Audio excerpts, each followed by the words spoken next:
ایک پادری نے خواب میں حضور صلی اللہ علیہ وسلم کی زیارت کی۔ روض الافکار میں ہے کہ مالک بن دینار نے فرمایا کہ ایک روز میں ایک راہب کی عبادت گاہ کے پاس ٹھہر گیا تو میں نے سنا کہ وہ کہہ رہا ہے کہ اے وہ ذات کہ جس کے حرم میں ڈرنے والے پناہ گزیں ہیں اور جو نعمتیں اس کے پاس ہیں ان کے طالب اس کی رغبت کرتے ہیں، میں درخواست کرتا ہوں کہ مجھے قصاص سے رہائی ملے اور گناہوں سے معافی چاہتا ہوں، جن کی لذت تو ختم ہو چکی ہے لیکن اس کا اثر باقی ہے۔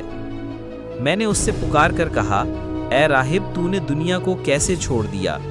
اس نے جواب دیا کہ قبل اس کے کہ وہ مجھے چھوڑ دے میں اسے چھوڑ بیٹھا۔ میں نے اس سے کہا، اچھا اپنا قصہ بیان کر۔ اس نے کہا، میں نصرانی تھا، میں نے خواب دیکھا کہ کوئی مجھ سے کہہ رہا ہے کہ تجھ پر افسوس ہے کہ تو غیر خدا کی کب تک عبادت کرتا رہے گا، کیونکہ بلا شک عیسیٰ علیہ السلام بھی خدا کے بندوں میں سے ایک بندے ہیں۔ میں نے اس سے پوچھا کہ آپ کون ہیں؟ اس نے کہا کہ میں شفیع المذنبین صلی اللہ علیہ وسلم ہوں، یعنی گناہ گاروں کی سفارش کرنے والا۔ عیسیٰ علیہ السلام نے میری بشارت دی تھی، موسیٰ علیہ السلام بھی میری نبوت کی بشارت دے چکے ہیں، تورات میں میرے اوصاف مذکور ہیں، انجیل میں بھی میں معروف ہوں۔ پھر اس شخص نے اپنا ہاتھ میرے سینے پر پھیرا اور کہا، اے خدا اپنے بندے کے دل میں ہدایت ڈال دے اور اس کو راہ راست پر چلنے کی توفیق دے۔